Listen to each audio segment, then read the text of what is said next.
Well, hello, everybody, and welcome to Training Tuesday. Don't you just love a good Tuesday night? I do. I love Training Tuesday. So we are here tonight, and bear with me as I'm setting up my tech because it was not behaving with me earlier. All right. As always, I am going to try to follow along with your comments when you guys are here. But for now, welcome to Training Tuesday. It is a beautiful Tuesday night here in New England. I'm very excited to have you guys here tonight because tonight we're talking about don't be that boss. Don't be that boss. We're going to talk about the 7 keys to being an inspiring team leader. And I wanted to talk about this topic tonight because a lot of you mentioned in the survey that I did a few weeks ago that you wanted more content around teams and team management.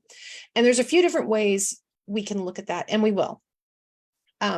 Often, though, when we talk about managing teams and leading teams and creating high performance teams, the discussion centers more around the structure and the tools, things that you use to get the job done.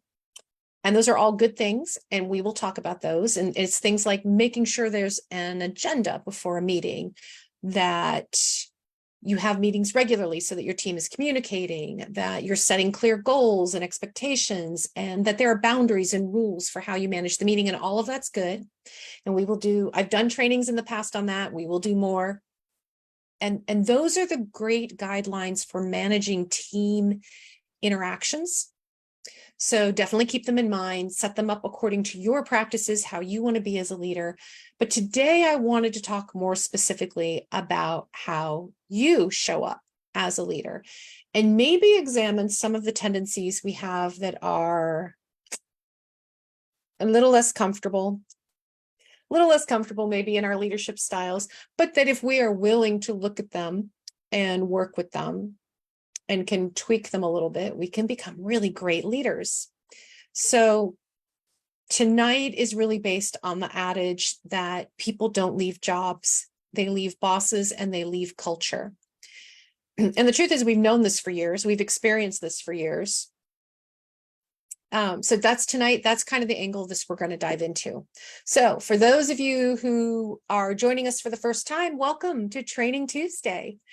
And if you've been here before, then hello and welcome again. And as always, I invite you all to drop a hello in the comments, say where you're from, share your stories, your ideas, your questions. I try to follow along in the comments as best I can.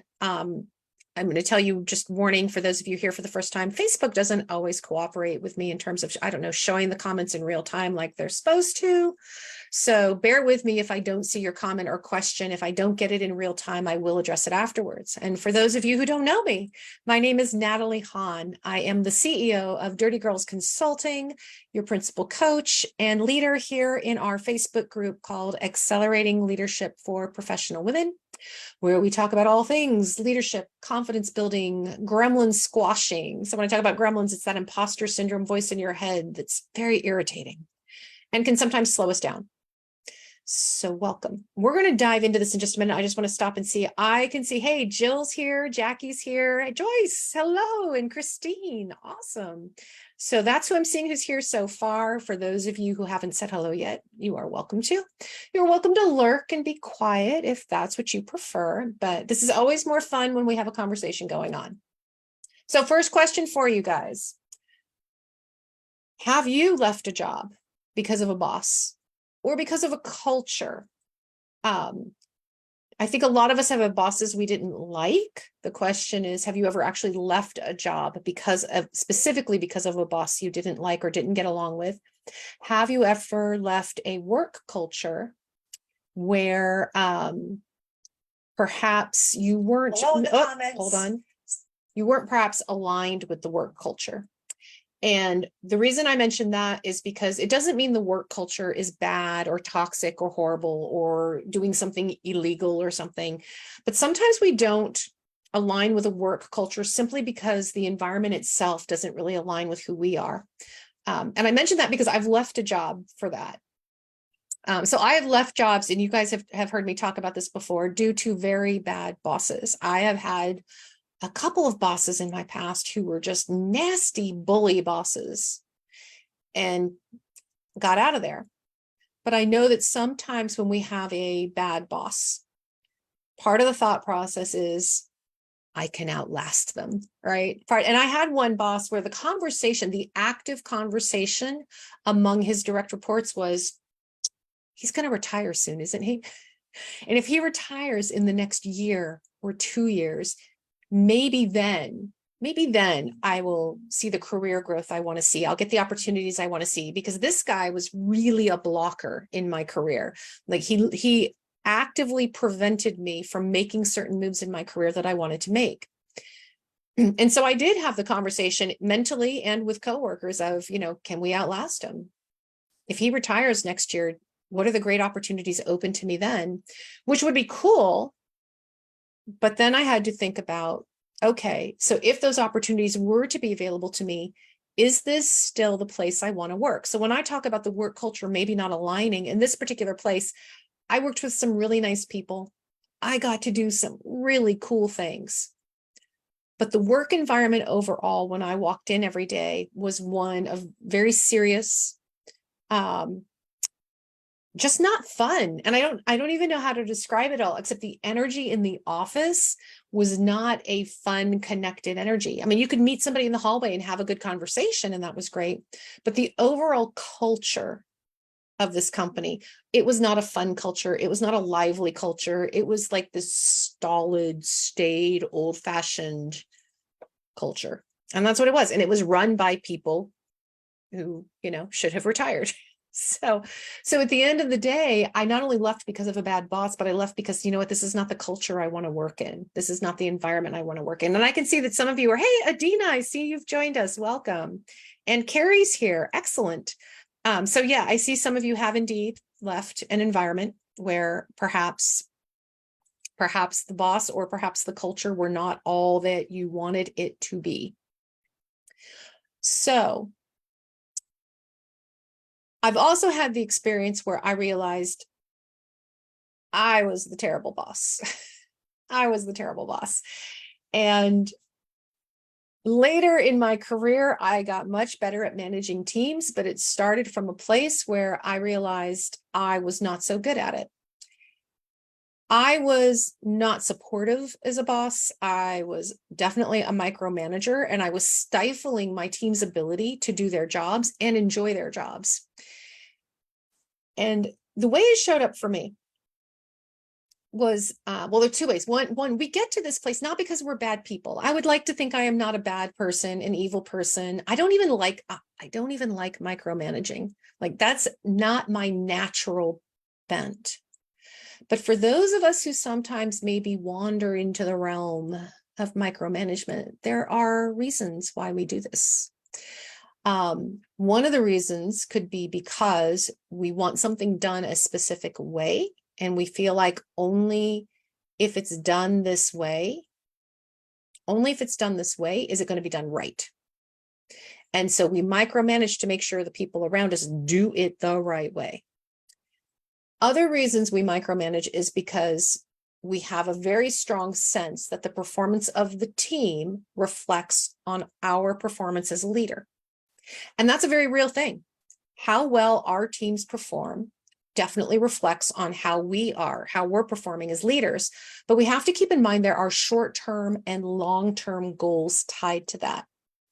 Because the short term is, if I micromanage them and they do things my way as I want them to do it, which means it's getting done right? If I micromanage that process, then short term, I'm getting the outcome I want. And that's good. I look like a good leader because we're getting the positive results I knew we would get if we just did everything my way. Long term, though, that hurts us. Long term, because in that process of really putting the screws down on your team, of it's got to be this way. And when we do that, what are we doing? We're telling them what to do. We're telling them how to do it. We're sitting on them to do it that way. So for your team, there's no freedom. There's no creativity. There's no sense of I own this, or I'm responsible for this, because they're just being told what to do and they're doing it. They're just executing. So there's no joy there. There's no growth there. So short term, you're getting what you want, but long term, you're getting an unhappy team. A couple things happen when we have unhappy teams. And one is they don't stay, right? That adage, we leave bad bosses and we leave bad cultures. They don't stay. If they do stay and you leave, you get a better opportunity to go manage a bigger team somewhere else or to take on a new challenge, which is fantastic. But it means when you step into your new challenge and you have the opportunity to hire people to come in and work with you, none of your old team members want to come with you.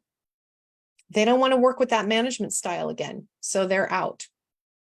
One of the ways I learned to evaluate my senior leaders, right? When I moved from a CEO to a CEO to a CEO, it was looking at, of these CEOs, how many people on their teams have they brought with them before?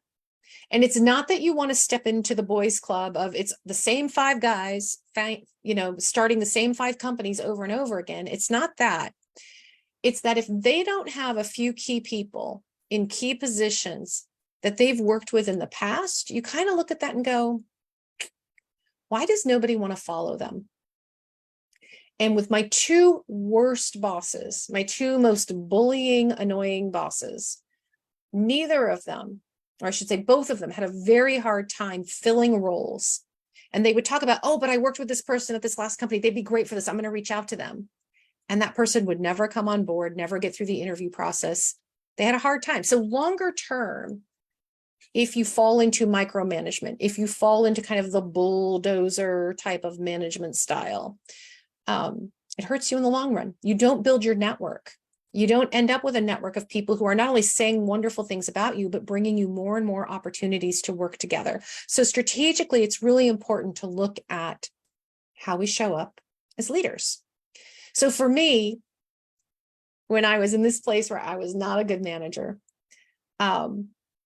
I was definitely trying to control things because it was the idea that if this team didn't do well, it reflected poorly on me. So it was what I was managing at the time was a tech support team, literally a phone tech support team. They were taking phone calls all day from consumers, from people at home, at work, who had bought our technology services, saying, doesn't work, help me fix it, or how do I do a thing? And I was trying to give them scripts and ways of saying things and showing up on the phone because I had a very clear vision in my head of how they should sound and what they should be saying and what constitutes good customer service. My own insecurity, I'd never managed a team like this before. I'd never managed tech support before. So my own insecurity about my ability to do the job is what pushed me to like really get in the weeds and in their business. How are you doing that? How do you sound? What does that mean? Are you doing it the right way? I don't know if I like that. If I'm a customer, how do I feel about that? Like I was really getting into their business, literally down to trying to script them. I made punishing choices. I made punishing choices in my interactions with them rather than celebratory ones. So when a customer is extremely happy and expressed that publicly, or when they solved a problem in record time and now we had a solution to a problem that kept coming up like on a repeated basis, instead of celebrating that with them, I was focused on, okay, yeah, but you didn't solve this person's problem, but you were 10 minutes late on solving that person's problem. Like I was focused on the things that I could punish them for. And I was thinking, it's going to make them better. If I just keep criticizing and keep pushing the things they're doing wrong, it will force them to perform better. And it did for a bit, but also it made them not like me. I became a clock watcher. This is back in the day, we still had, the time clocks that you punch into, and I would literally study the time cards. And if somebody was 15 minutes late, I would call them out on it. Right. So I was that person. And part of my challenge was that I assumed that all of my expectations for how they were supposed to do their job, all of my expectations were exactly the same as theirs. I just assumed there was one way to do this job and do it right. And therefore, why aren't you doing it right? It didn't occur to me that there might be a different way. So now I'm working in this very tense office. I have a team of 5 people who do not like me, who are not happy with me. And I'm thinking, how did I get here? Because before this moment, before this time period that I spent managing this team, I thought I was fairly likable. I thought I was fairly easy to get along with. And I had just never run into this problem before. But here I was in this tense office trying so hard just to make things right, just to make it not good, perfect. I wanted it to be perfect, but I would settle for really, really good. But I couldn't get them to cooperate with me. They didn't see the vision the way I saw it. So quick check in, have any of you experienced this in your time as a leader? I guarantee you we have all experienced bosses like me. We've all experienced this. I've experienced this. But have you experienced being on the other side where you're managing a team and it's a struggle because you're thinking, I'm doing something wrong, but I'm not entirely clear why or how I'm screwing up, because that's where I was. So I'm going to look at your notes for a minute. Oh, hey, Mary, it's good to see you. Joyce, have to ask, did the boss make the culture bad or did the culture make the boss bad? You know what, Joyce, in that particular instance that I gave with the boss and the culture, neither. He was coming in for a temporary, like 1 to 2 year stint. He ended up staying for like 5. So I'm glad I got out. So the culture was already this sort of staid, stodgy, serious culture when he came in. And then he was just, I was going to use a bad word. He was just not a good manager on top of it. So it just made that time period even worse. And then he left. And from the people I knew who stayed, that culture never really shifted. That's kind of just who they were. Julie, it's good to see you. I'm glad you're here. Adina, I cringe at how I manage people. But see, that's where we forget. It's a management skill, right? It's something we have to learn. We are not necessarily born being fabulous managers of people. We're just not. So where I got to, and thank you for sharing that, Adina, I appreciate that openness. Where I got to was basically coming home from work unhappy because I felt not liked and I felt not good at this. And even though the team performance was going fine, nobody was happy. I wasn't happy. They weren't happy. I knew that even one of them or 2 of them were looking for other work because they didn't like me. So I was at that place of, okay, how do I fix this? What do I do? Is it really all of them, all 5 of them, or is it me? And my conclusion was it was probably me, and I just needed to figure out a better way, just a better way. So I started to test some things out. And one of the first things I did, because I thought I want to smooth over, first of all, some of the ruffled feathers, because before all of this, before I started really locking into we're going to be this great high performance team, we did all get along fairly well. So I had a relationship with them and then it shifted. So I started talking to each of them individually. I literally set up a time to sit with them and talk with each individual to just ask the questions that I'd never asked even when we were just friends, which was, what do you like about tech support? Like personally, that's not a job I would ever want to do. So what do you like about tech support? What do you like about the job? What do you like about what we have to offer as a company? What do you want to do next? Where do you want your career path to go? What do you like doing the most?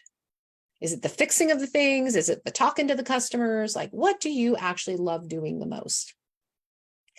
And I started getting a much clearer picture of not only who they were and why they were in the roles that they were in, but I was now being exposed to all these facets of being a tech support specialist that I just didn't have any idea because I was not on the phone every day talking to customers.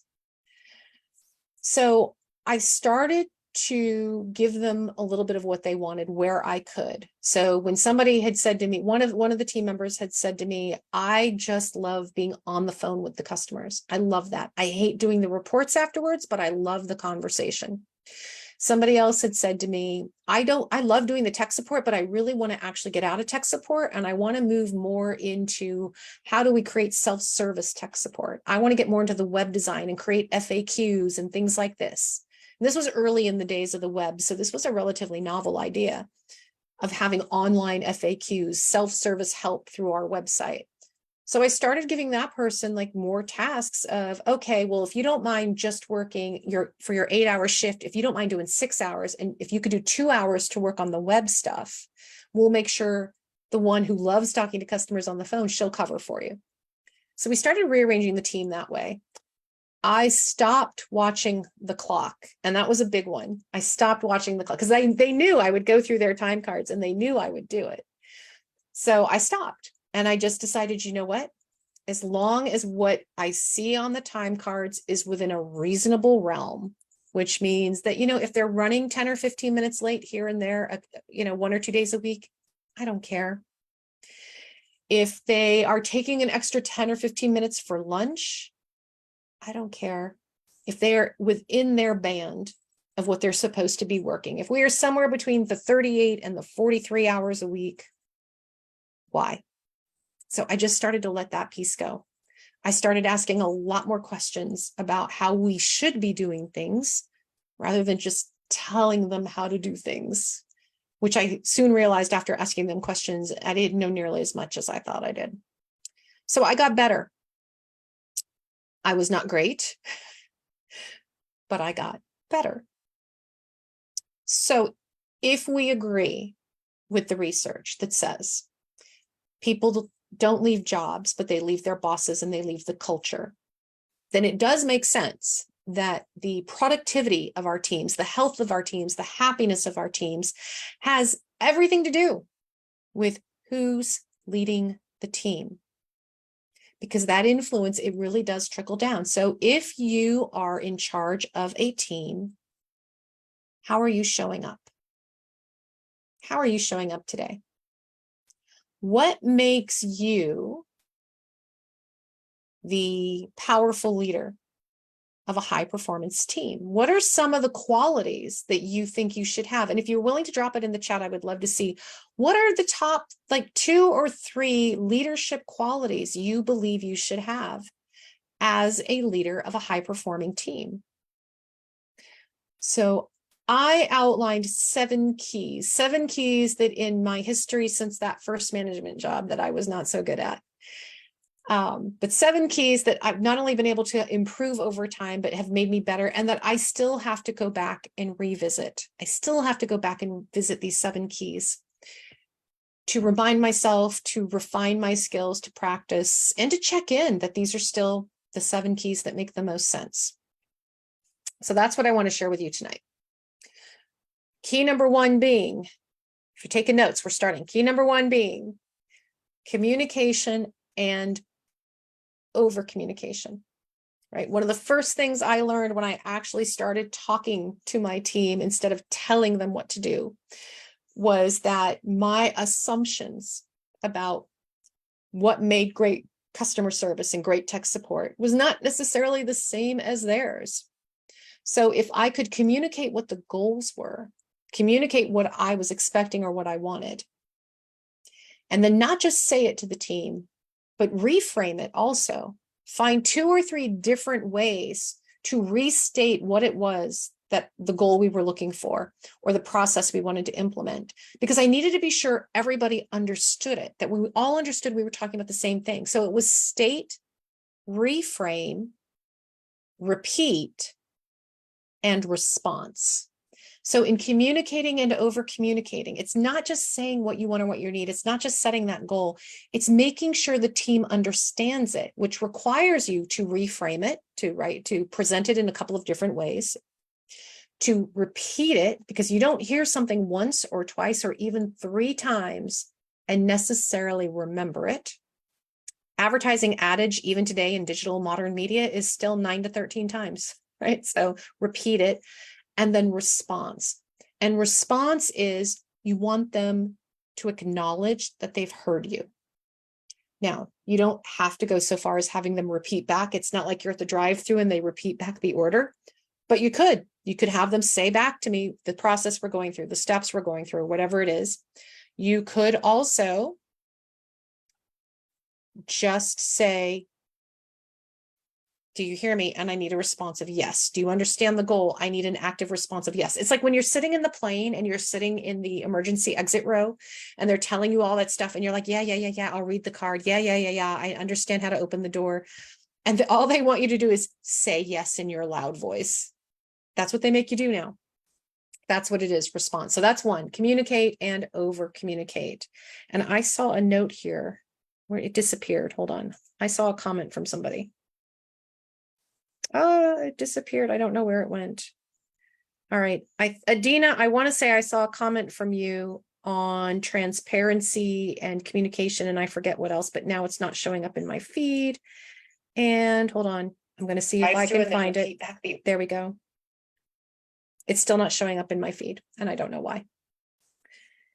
Hopefully it will come back. Okay, so that's number one, communicate and over communicate. 2, time management and prioritization. So this is a 2-part process. Time management prioritization means you are prioritizing for your team where the focus is. You are prioritizing the projects or the goals or whatever it is. You are prioritizing by you making the prioritization, choosing where you're going to focus. That automatically dictates time management. If I'm focused on these 3 things, then my time is being constructed around getting those 3 things done. If I am making those decisions and modeling that for my team, then my next step is to empower my team to say, these are our 3 priorities. Now, given that these are our 3 priorities, how are you going to manage your time to get your pieces of this done? So we create boundaries or a framework by giving them the priority. And then we create freedom by saying, you figure out how you're going to get it done, but there's time management involved in that. And it's focused around, this is my priority. So time management and prioritization, you pick and choose, you set the model for prioritizing, and you set the model for how you're going to manage your time to support them in these goals, and then you allow them to do the same. And this leads to key 3, which is empowerment and letting go of control. Because this is where we so much want it done right, and we want it done the right way. And unless this is like a legal issue, a compliance issue, a instilled process with your technology that it has to be done this way, right? Or it doesn't count, right? Then unless it's one of those things, you probably have more autonomy than you realize in letting people do their jobs their way. So if you can set that prioritization, model for them what it means to prioritize your tasks and let your time management get organized around the prioritization, then your key 3 is empower them to go do the thing and to do it their way. And it's okay that they didn't do it the way you expected it done or that you would have done it. What matters is, did they get it done? Did they hit the goal? Was it on time? Those are the important pieces. And when you empower them to lead their way, you're giving them an opportunity to grow, to test their own leadership skills for themselves. You are giving them an opportunity to fail, but that's your job as a team leader, to allow for a certain amount of autonomy so your team members can learn and grow and get better. That's part of what we as leaders are building into the plan, is a little bit of autonomy. And part of teamwork is when that one person falls down, the rest of us will come in and help lift them up again and support them. So 3 is empowerment and letting go of control. 4, decision-making and risk-taking. Drop a Y in the comments, and I don't know if I'll see it or not, because like I said, the comments seem to have frozen on me, but drop a Y in the comments if you have ever worked for a manager who could not make a decision.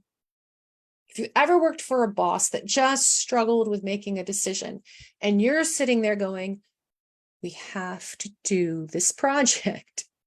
And I can do this, or I can do this, or I can do this, but we have to do the project. Just let me know the direction you want, and I will go make it happen. But you're waiting for that direction that doesn't come, or by the time it comes, it's so late that you're just like, holy cow, can we, now you're scrambling and you're frustrated. So if you're the leader, it is your responsibility to make decisions based on the information you have available to you, which means risk assessment. It also means you looking at, based on the information I have, what are the risks that my decision is incorrect, that my decision takes us down a different path? If you as a leader can step up to not only owning that decision, but to sharing your risk assessment, you also open it up for your team who's out doing the different parts of the project to come back to you and say, hey, that thing you mentioned, I just got another piece of information about that. Here's what that means, which allows you then to reassess, regroup, and pivot if you need to, or you've got validation that you're on the right track. So decision-making and risk-taking is critical as a leader, that you make the decisions, that you keep your team moving forward, that you keep them motivated, and that you assess the risk so that everybody's in on this. Everybody owns this project, and we understand we're operating without some information, but we're doing the best we can given what we've got. And as anybody gets more information, they feed it back to the team, and you course correct as needed, if needed. Key number 5, openness. Openness to new ideas, which means letting go of the ego.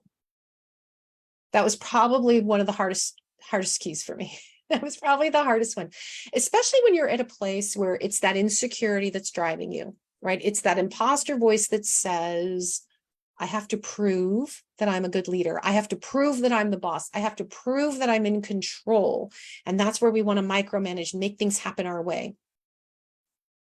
I want to prove I'm the smartest person in the room, because if I'm not the smartest person in the room, they're going to think I'm dumb. Have you ever noticed that? Have you ever noticed that we go from, I have to prove that I'm the smartest person, to, if I'm not, I'm the dumbest person? And we never say, I'm average.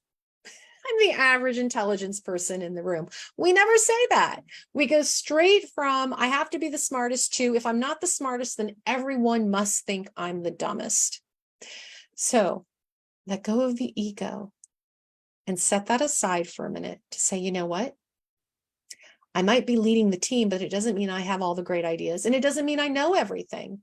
The whole benefit of team is sharing the knowledge, sharing the experience, and letting the team members shine. Because the more your team members shine, the smarter you look like as the boss for having them on your team in the first place. You get the credit for that. You get the credit for team members who are rock stars. You just do. It's one of the benefits of being a team lead. But it means you have to let them be a rock star, which means letting go of the ego and letting people speak up and try things their way and get credit that they deserve. Key number 6, always be the teacher and the student. When you are in a leadership position, when you are a team lead, you are expected to be the mentor. You are expected to have some sage advice and knowledge and experience and know-how that you share with the team. And that's also part of the fun of being the team lead, is you're the team lead because you have some experience and knowledge and know-how, and you have some great ideas. So you are expected to be a mentor and to take that role seriously. But you should also never forget to always also be the student. So no matter what leadership position you're in, and I don't care if you're a VP or a C-level, CEO, CIO, CMO, CPO, whatever it is, if you own your own business and there is no one else, go find a mentor, go find a coach, find someone else where you are always in a position of being able to explore and to learn and to take more in, because we're never done. We are never done learning. We are never done growing. We don't know everything. There will always be someone else's brilliant idea out there. And you can read all the books, you can watch all the videos and everything, and that's great stuff. And I highly encourage it. but nothing substitutes having an actual other human being to talk to bounce the ideas off of, to have the back and forth.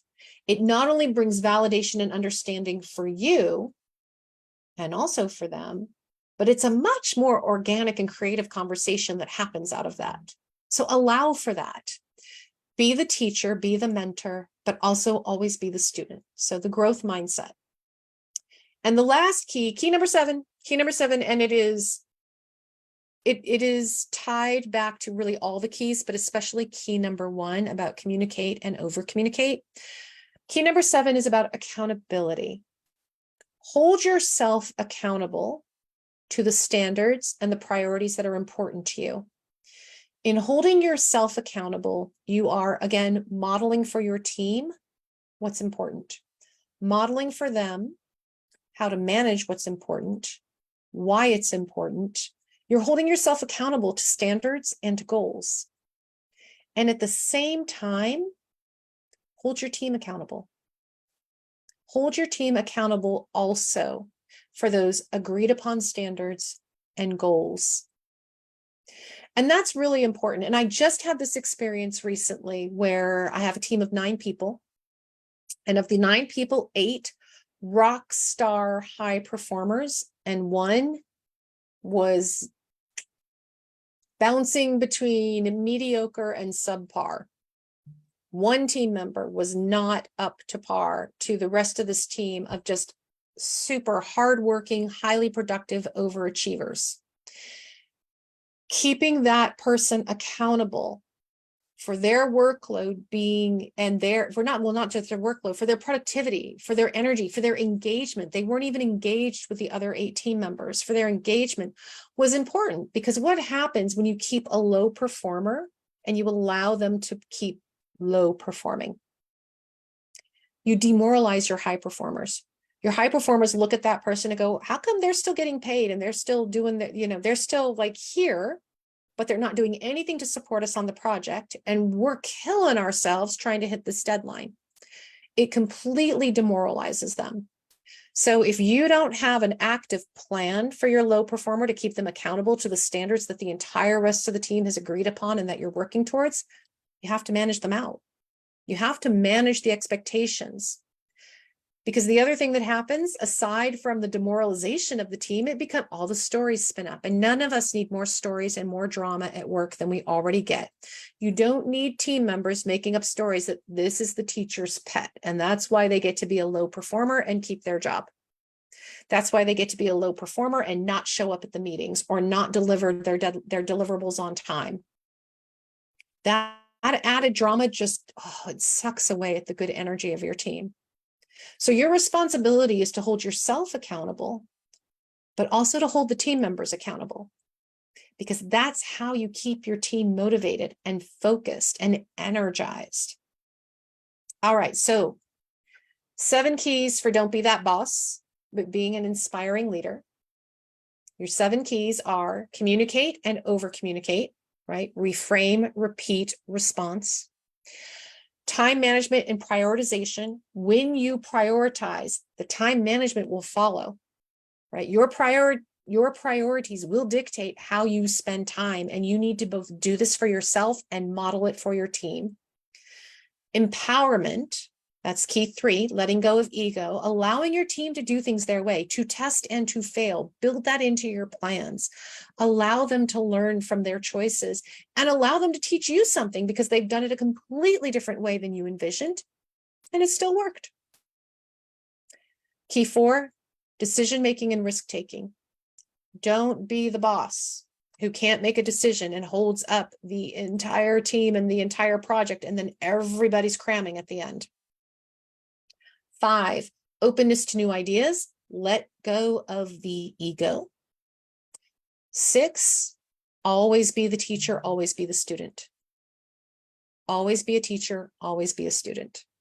And 7, accountability, self-accountability, and team accountability. So those are your 7 keys. I promise you, if you just start looking at your own leadership style and saying, where could I do 3% improvement?